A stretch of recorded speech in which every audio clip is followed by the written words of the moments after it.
रही है। सीबीआई के हाथ में जांच है। नीट यूजी 2024 को लेकर सुप्रीम कोर्ट में आज सुनवाई है। 8 जुलाई एक अहम तारीख।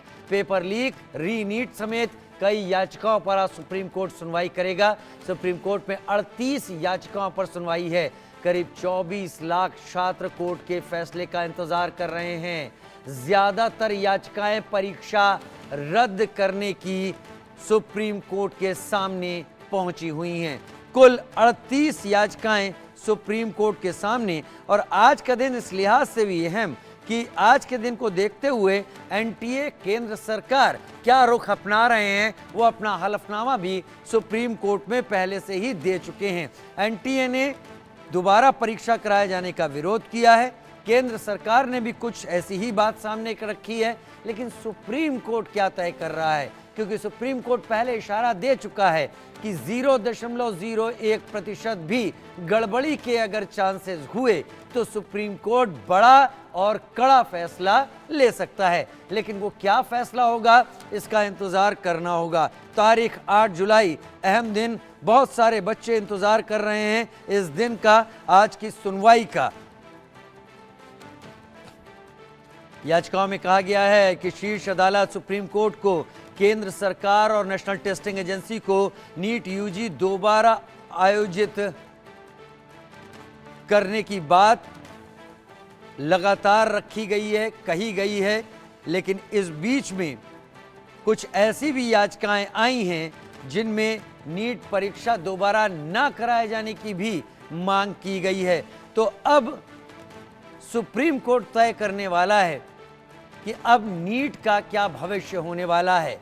और अगर नीट का भविष्य सुप्रीम कोर्ट कुछ ऐसा तय करता है जो केंद्र और एनटीए के लिए झटके की तरह होता है, तो ये समझ लीजिए फिर एनटीए में बदलाव के पन्ने लिखे जाने शुरू कर दिए जाएंगे अगर सुप्रीम कोर्ट ऐसी बात सामने रखता है। लेकिन अभी बच्चों का ध्यान, सभी लोगों का, माँ बाप का ध्यान, सबका ध्यान इस पर है कि सुप्रीम कोर्ट इस पर क्या रुख अपनाता है। सुप्रीम सुनवाई आज के दिन।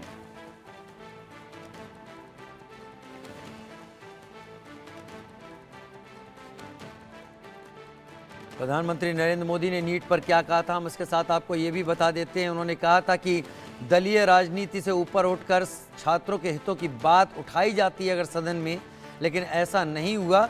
प्रधानमंत्री ने कहा कि सरकार धोखा देने वालों को छोड़ेगी नहीं और इस मसले पर हम कार्रवाई कर रहे हैं। लेकिन अब ये बातें राजनीतिक हस्तक्षेप से आगे न्यायिक दहलीज पर हैं और सुप्रीम कोर्ट अब क्या करेगा, ये बड़ी बात होगी।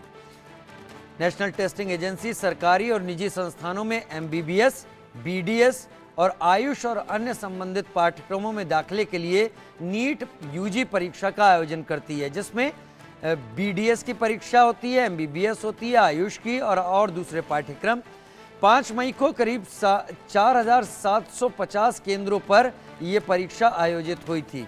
आयुष शर्मा मेरे साथ ज्यादा जानकारी के साथ इस वक्त जुड़ गए हैं। आयुष, इस परीक्षा में पेपर लीक के खिलाफ कई शहरों में विरोध प्रदर्शन हुए, परीक्षा रद्द करने की बात हुई, उच्च स्तरीय जांच की मांग हुई। 8 जुलाई को सुप्रीम कोर्ट यानी आज के दिन सुप्रीम कोर्ट ने सुनवाई की बात कही थी और सुप्रीम कोर्ट ने यह भी कहा था कि अगर चीजें ऐसी सामने आती हैं कि ऐसा खिलवाड़ हुआ है तो हम कड़ा और बड़ा फैसला ले सकते हैं। आयुष क्या हो रहा? जी देखिए, जिस प्रकार से सुप्रीम कोर्ट में पिछली बार ये बात कही गई थी कि धांधली हुई है तो इतने बड़े स्तर पर नहीं हुई कि उससे 24 लाख बच्चों के नीट यूजी 2024 का एग्जाम कैंसिल कर दिया जाए। सुप्रीम कोर्ट ने भी इस बात को माना और ये बात कही कि जब तक पूरा सच और पूरा साक्ष्य सुप्रीम कोर्ट के सामने नहीं आता जो उसको इस बात पर कन्विंस कर सके कि इस एग्जाम को कैंसिल कर देना चाहिए, तब तक सुप्रीम कोर्ट काउंसलिंग पर रोक नहीं लगाएगा। उसके बाद इस मामले को 8 जुलाई यानी आज के दिन तक के लिए टाल दिया गया था। इस बीच सुप्रीम कोर्ट समर वेकेशन पर चला गया था। आज वो समर वेकेशन खत्म हो रही है। चीफ जस्टिस डीवाई चंद्रचूड़ की अध्यक्षता में 3 जजेस की बेंच बैठने वाली है, जिसमें जस्टिस पारदीवाला और जस्टिस मिश्रा भी मौजूद रहेंगे और वो आज इस फैसले पर आने वाले हैं। इस फैसले पर जाने की कोशिश करेंगे कि क्या इस परीक्षा में वाकई धांधली इतने बड़े स्तर पर हुई कि पूरी परीक्षा को ही रद्द कर दिया जाए और दोबारा से परीक्षा करवाई जाए। यह फैसला अहम इसलिए हो जाता है क्योंकि 24 लाख बच्चे सीधे तौर पर इस परीक्षा से जुड़े हुए हैं। नीट यूजी 2024 में 24 लाख बच्चों ने यह परीक्षा दी थी। 38 याचिकाएं सुप्रीम कोर्ट में लगी हुई हैं। उन 38 याचिकाओं पर आज सुप्रीम कोर्ट में सुनवाई होनी है और फिर यह देखा जाएगा क्या जो बच्चे मांग कर रहे हैं कि पेपर को ही कैंसिल करा दिया जाए वो विचारणीय है भी या नहीं। क्योंकि देखिए बहुत बड़ी बात हो जाएगी अगर इस पूरे पेपर को कैंसिल करा दिया जाता है, क्योंकि सुप्रीम कोर्ट में ये बात कही गई थी। सुप्रीम कोर्ट ने भी इस बात को माना था। उन्होंने कहा था कि जिस प्रकार से जो धांधली हुई है वो एक चुनिंदा सेक्शन है बच्चों का जिनके द्वारा ये धांधली की गई, कथित तौर पे जो धांधली की गई। लेकिन एक बड़ा वर्ग ऐसा है जिसने ईमानदारी से ये एग्जाम दिया था। एक बड़ा वर्ग ऐसा है जिसने पूरी निष्पक्षता के साथ अपने कह सकते हैं कि बिल्कुल बिना किसी धांधली के इस पेपर को दिया। ऐसे में उन बच्चों के साथ गलत हो जाएगा अगर दोबारा से एग्जाम करवाया जाता है तो ये दोनों मुद्दे हैं जो सुप्रीम कोर्ट के लिए एक बड़ा चैलेंज बनकर उभर रहे हैं। बड़ा चैलेंज बनकर वाकई उभर रहे हैं। आयुष में आपका रुख करूंगा, आयुष में आपका रुख करूंगा क्योंकि आज का दिन वाकई अहम है। हम चर्चा कर रहे हैं और बच्चों की सांसें इस वक्त सुप्रीम कोर्ट की तरफ टकटकी लगाए अटकी हुई दिख रही हैं। वहीं नीट यूजी 2024 में गड़बड़ी पर सीबीआई ने भी एक्शन तेज कर दिया है। नीट धांधली में सीबीआई ने छानबीन बढ़ा दी, अपनी दायरा बढ़ाया है। सीबीआई ने कई गिरफ्तारियां भी की हैं। 23 जून से सीबीआई ने इस जांच का जिम्मा संभाल लिया है और सीबीआई ने इस मामले में झारखंड से गिरफ्तारी की है, बिहार से गिरफ्तारी की है और सीबीआई इस जांच में न केवल उन टाउट्स के ऊपर नजर गड़ाए हुए है जो इस पूरे घटनाक्रम के पीछे हैं। संजीव मुखिया जिस पर पूरा अंदेशा किया जा रहा है कि वो इसका एक बहुत बड़ा मेन शख्स है जिसने इस पूरे खेल को रचा, उसकी तलाश की जा रही है। बंटी, चिंटू, पिंटू, इन सभी की अमन, इन सभी की गिरफ्तारी हो चुकी है। ये सभी अब सीबीआई इनसे पूछताछ करने पे लगी हुई है। सीबीआई उन बच्चों के भी बयान जो ईओयू ने लिए थे उन्हें भी खंगाल रही है। जिन बच्चों को ईओयू ने बुलाया था, 9 बच्चों की बात थी जिनके ऊपर शक जाहिर किया गया था कि उन्होंने जल निगम के गेस्ट हाउस में बैठकर पेपर की तैयारी की थी, किस तरीके से उनको लीक पेपर दिया गया था। तो 23 जून से सीबीआई ने जो जिम्मा संभाला उस पूरे वक्त में ये कुल मिलाकर अब तक की तारीख में 16 या 15 दिन का मोटा समय मान लीजिए कि सीबीआई की जांच को हो गया है। सीबीआई अगर कोर्ट में सीबीआई भी अपना पक्ष रखती है तो यह भी पता चलेगा कि सीबीआई कहां पहुंची है और क्या सीबीआई की जांच कोर्ट को ये बताने में, ये समझाने में कामयाब होती है कि इसके पीछे एक बड़ा खेल था, एक बड़ी साजिश थी। तब कोर्ट क्या सोचता है और अगर सीबीआई कहती है कि अभी इस तरह की चीजें नहीं मिल रही तो कोर्ट क्या कहता है, ये भी ध्यान देने वाली बात होगी। अब अनिमेश रस्तोगी वकील सुप्रीम कोर्ट मेरे साथ जुड़ रहे हैं, नेहा रस्तोगी वकील सुप्रीम कोर्ट मेरे साथ जुड़ रहे हैं, मयंक कुमार एस्पिरेंट थे वो मेरे साथ जुड़ेंगे और आयुष शर्मा तो दिल्ली से मेरे साथ इस वक्त जुड़े हुए हैं। अनिमेश रस्तोगी, मैं आपका रुख सबसे पहले कर लेता हूं। ये एक ऐसा मामला है जो पिछले कुछ दिनों में कोर्ट की दहलीज पर आने वाले उन मामलों में सबसे ऊपर होगा जिस पर सबसे ज्यादा लोग टकटकी लगाए देख रहे हैं। 24 लाख परीक्षार्थी तो सीधे तौर पर इससे जुड़े हुए हैं। सुप्रीम कोर्ट की सुनवाई आज किन मुद्दों पर केंद्रित रहने वाली है आपको लगता है? जी, पहले तो 24 लाख सिर्फ छात्र हैं, बाकी छात्र के अभिभावक भी हैं जो इस मैटर को लगातार देख रहे हैं। मेरे पास लगातार कई पेरेंट्स के फ़ोन आ रहे हैं, वो पूछ रहे हैं कि आखिर सुप्रीम कोर्ट का क्या इसमें स्टैंड रहने वाला है। लेकिन देखिए, ये तो सरकार भी मान रही है कि कुछ गड़बड़ी हुई है, लेकिन क्या वो गड़बड़ी इस स्तर पे है कि 24 लाख बच्चों को का भविष्य मतलब अंधेर में डाल दिया जाए। हालांकि सरकार 21 जून को एक लॉ भी लेके आई है जहाँ पे बहुत कड़ी सजा का प्रावधान है। आज जो सुप्रीम कोर्ट में हियरिंग है, हियरिंग में सुप्रीम कोर्ट ने लास्ट टाइम ये बोला था कि अगर सुप्रीम कोर्ट को ऐसी कोई भी गड़बड़ी या पेपर लीक का मामला नहीं लगता है तो वो काउंसलिंग पे रोक नहीं लगाएंगे। लेकिन जब जांच सीबीआई को दी गई, बिहार पुलिस ने भी इसमें कई अरेस्ट किए हैं, सीबीआई ने भी कुछ अरेस्ट किए हैं इसमें, और ये निकल के आया है कि कहीं ना कहीं पेपर लीक हुआ है। अब ये देखने वाली बात होगी कि सुप्रीम कोर्ट जो जो सरकार कह रही है 0.05% ही लीकेज है, उस के मद्देनजर क्या सुप्रीम कोर्ट पूरी परीक्षा रद्द करेगी या सुप्रीम कोर्ट परीक्षा या काउंसलिंग को जारी रखेगी और कुछ लोगों का रीटेस्ट कराएगी। ये बातें जो आप कह रहे हैं हम भी सुन रहे थे और हमने सुनी भी हैं, लेकिन सुप्रीम कोर्ट ने तो साफ कर दिया था कि उसको 0.01% भी गड़बड़ी दिखी तो वो एक कड़ा और बड़ा फैसला लेने के लिए तैयार होगी। वो क्या होगा उस पर हम अभी आकलन नहीं कर सकते, वो सुप्रीम कोर्ट के विवेक पर छोड़ते हैं। लेकिन नेहा रस्तोगी मेरे साथ वकील सुप्रीम कोर्ट इस वक्त जुड़ गई हैं। नेहा जी, 38 याचिकाएं हैं सुप्रीम कोर्ट के सामने इस वक्त। इसमें ज्यादातर याचिकाएं इस बात से संबंधित हैं कि नीट की परीक्षा को रद्द किया जाना चाहिए क्योंकि इसके जरिए मेहनत के साथ खिलवाड़ किया गया है और जल्द से जल्द ये परीक्षा फिर से कराई जाए और तब एक पाक साफ रिजल्ट सामने रखा जाए। लेकिन ऐसी भी याचिकाएं सुप्रीम कोर्ट के सामने आ गई हैं जिन्होंने कहा है कि ये रीटेस्ट कराना या नीट कराना ये ईमानदार मेहनती छात्रों के लिए नुकसानदेह होगा जिन्होंने पूरा साल मेहनत की और उसमें अनुच्छेद 14 समानता के अधिकार के उल्लंघन तक की बात उन्होंने कही है। नेहा जी।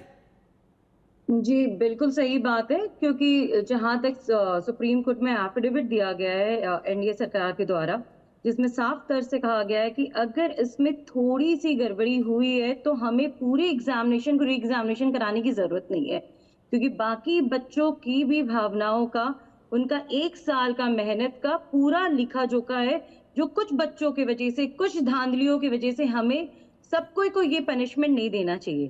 क्योंकि 1 साल भी किसी एक बच्चे का भी बर्बाद हो जो निर्दोष है, जो एक्चुअली बहुत ही गलत जाएगा। तो सुप्रीम कोर्ट इस बात को ध्यान में रखते हुए जो भी फैसला लेगा, इस बात को ध्यान में रखते, देखिए धांधली तो हुई है, इस बात से हम सारे सहमत रखते हैं, पर जो धांधली की जो परसेंटेज है वो बहुत ही कम की मात्रा में हुई है।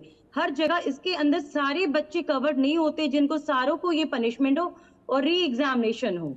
तो इस बात को ध्यान रखते हुए जो भी फैसला होगा वो सुप्रीम कोर्ट का फैसला होगा। री एग्जामिनेशन होना चाहिए जिस स्टेट में, जैसे बिहार में और कहीं पर डमी कैंडिडेट के रूप में हुए हैं पेश, वहां पर होना चाहिए री एग्जामिनेशन की, नहीं कि पैन इंडिया में होना चाहिए री एग्जामिनेशन। लेकिन उन बच्चों के साथ भी अन्याय होगा जिन बच्चों ने साल भर मेहनत की। लेकिन बड़ी बात है कि एक ऐसी परीक्षा थी, प्रतियोगिता परीक्षा थी जिसमें बच्चों की उम्मीदें होती हैं, माँ बाप की उम्मीदें होती है, भविष्य जुड़ा रहता है। और यहाँ पर सबसे बड़ी बात एनटीए को लेकर भी है। क्या एनटीए ने इस एग्जाम के बाद उठे दाग धब्बों को लेकर अपनी उस साख को तो नहीं खो दिया है? सवाल सबसे बड़ा यहाँ पर यही है। आयुष का मैं रुख करूंगा, फिर मयंक आपके पास आऊंगा, एस्पिरेंट के तौर पर मेरे साथ जुड़े हुए हैं। आयुष, मैं आपसे जानना चाहता हूं, एनटीए जो परीक्षाएं करा रही थी, एनटीए जिसने परीक्षा कराई, एनटीए ने इस बीच अपनी कुछ और परीक्षाएं भी रद्द की, तो एनटीए ने एक के बाद एक ऐसी बातें सामने रखी हैं जिससे एनटीए जैसी संस्था अब उस दायरे में आ गई है जहां पर आंख बंद करके विश्वास करने जैसी बात शायद रही नहीं है। क्या ये एक बड़ी बात है उन बच्चों के दिमाग में जिन्होंने कहा है कि रीनीट होना चाहिए? आयुष। प्रकार से नीट में जब धांधली का मामला सामने आया था तो इसको लेकर पूरे देश भर में प्रदर्शन शुरू हो गए थे।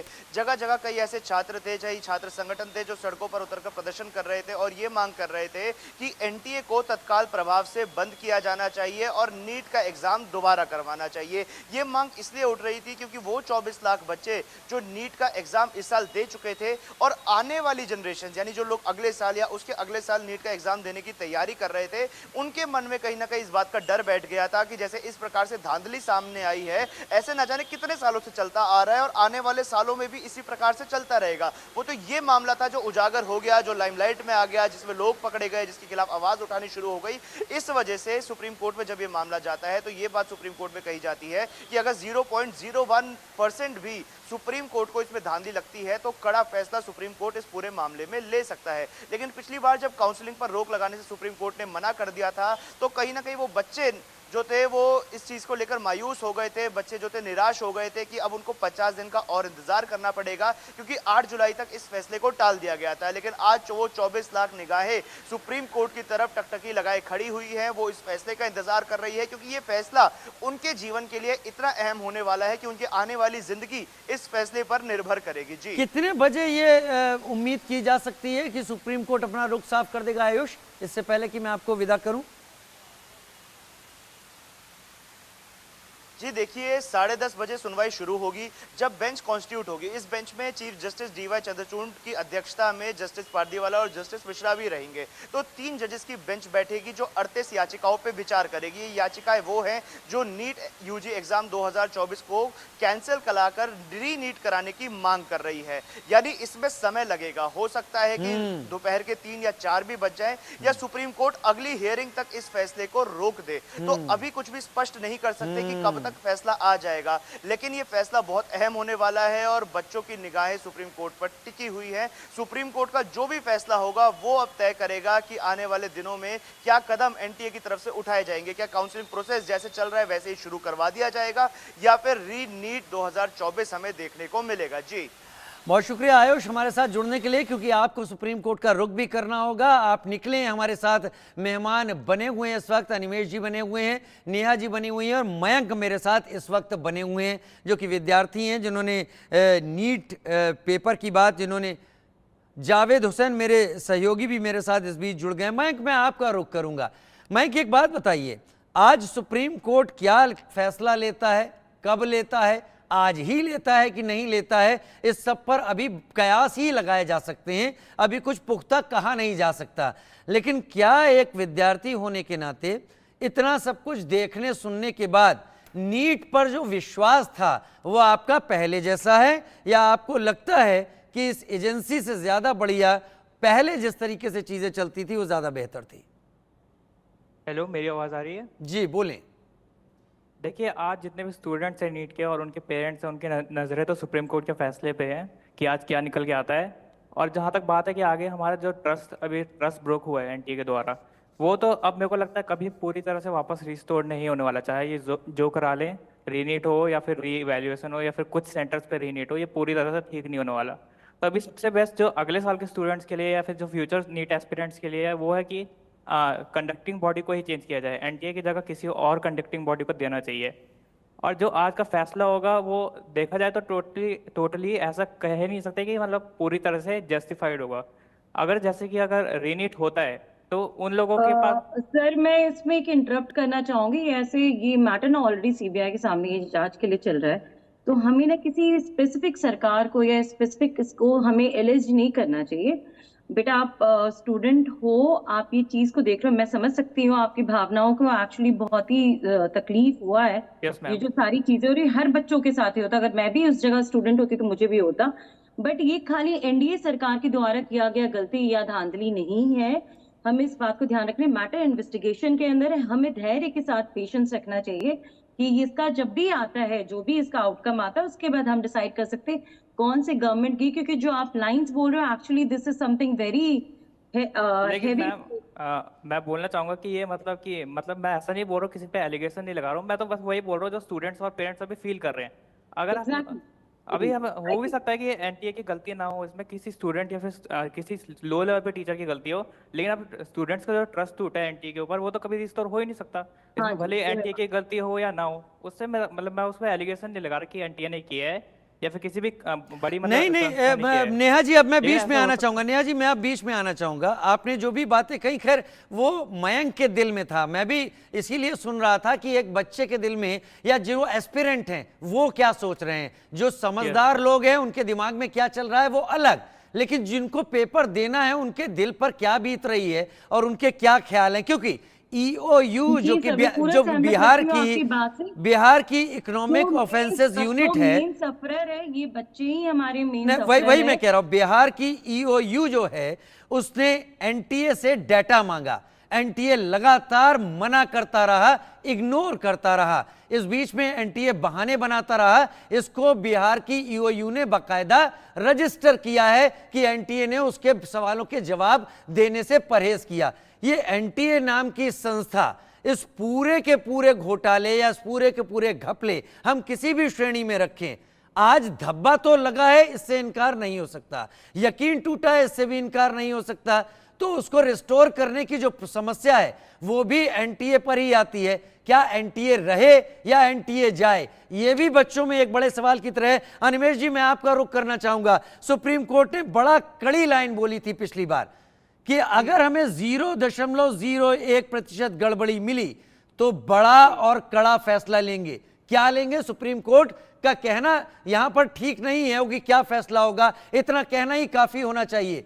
क्या एनटीए की जो साख है वो इस वक्त दांव पे नहीं आ गई है अनिमेश जी? अगर सुप्रीम कोर्ट आज या कल में जो सुनवाई हो रही है कुछ ऐसा कह दे जिसकी उम्मीद एनटीए ना कर रहा हो। नहीं, बिल्कुल आप ठीक कह रहे हैं। कहीं ना कहीं एनटीए की तो बहुत बड़ी इसमें मिस्टेक है, क्योंकि पेपर लीक, कई टीचरों, इसमें बहुत सारे टीचर, प्रिंसिपल भी कोई अरेस्ट हुए हैं इसमें, इसमें टीचर्स भी मिले हुए हैं, इसमें कुछ एनटीए के ऑफिसर हो सकता है मिले हों। I am not aliasing against anybody, लेकिन ऐसा प्राइमा फेसी ऐसा दिखता है कि कहीं ना कुछ तो सिस्टम में खामियां हैं, और सरकार ने ये बात मानी है। इसलिए सरकार इतना कड़ा कानून लेके आई है कि आगे चलकर एनटीए या कोई भी ऐसी एजेंसी हो, या फिर जिन्हें ये पेपर बनाने के लिए आउटसोर्स करते हैं, प्रिंटिंग के लिए आउटसोर्स करते हैं, कोई भी ऐसा व्यक्ति अगर पाया गया ऐसी गतिविधियों में लिप्त, तो उसको 10 साल तक की सजा और 2 करोड़ रुपए तक का जुर्माने का भी प्रावधान नए लॉ के अंदर है। आज जो सुप्रीम कोर्ट में हियरिंग है, सुप्रीम कोर्ट ने जरूर पिछली बार ये टिप्पणी की थी कि अगर कोई भी गलती पाई गई तो सुप्रीम कोर्ट इसमें कड़ा फैसला दे सकता है। देखिए, आज 24 लाख छात्रों का भविष्य की बात है। सुप्रीम कोर्ट जो भी फैसला करे, चाहे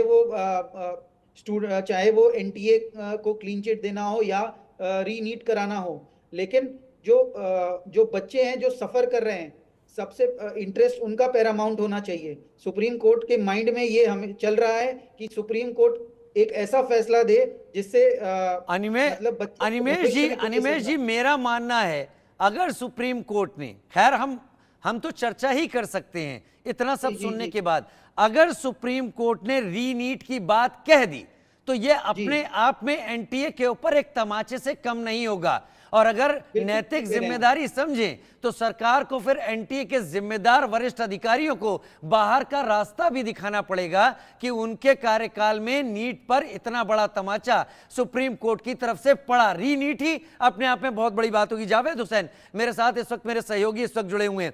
जावेद, हमने ऐसे कई छात्रों को सुना है पिछले कई दिनों में जो कि नीट परीक्षार्थी थे, जो अपना आंदोलन अपने हाथ में प्ले कार्ड लिए हुए खड़े थे। उनमें से एक ने तो यहां तक कह दिया कि 40-40 लाख रुपए में ये पेपरों का लेन देन हुआ संजीव मुखिया के साथ। अगर ये हम करते तो हम 4-5 पेपर बेचते और बाकी हम हमारी खुद की कानूनी लड़ाई में लगा देते और आराम से जीते। वो एक तंज कस रहा था बच्चा, लेकिन वो कितना निराश हो गया होगा कि उसने एक अपराधी के किए गए काम को एक तरीके से एक जरिया समझ लिया। जावेद, ये देखिए, जो बिल्कुल राजीव की उस स्टूडेंट की आप एक साइकोलॉजिकल और मेंटली आप समझ सकते हैं कि वो स्टूडेंट कितना डिस्टर्ब है, क्योंकि बहुत दिन रात का मेहनत होता है नीट के एग्जाम की प्रिपरेशन को लेकर। कई लोगों का लास्ट अटेम्प्ट होता है, कई लोग जो अच्छे मार्क्स लेके आते हैं उनको एक्सपेक्टेशन होता है कि मैंने अपने मेहनत से किया है राजीव। तो ऐसे में स्टूडेंट का ये फ्रस्ट्रेशन या उनकी मानसिकता दिखती है वैसे स्कैम लोगों के खिलाफ जो इसको पूरा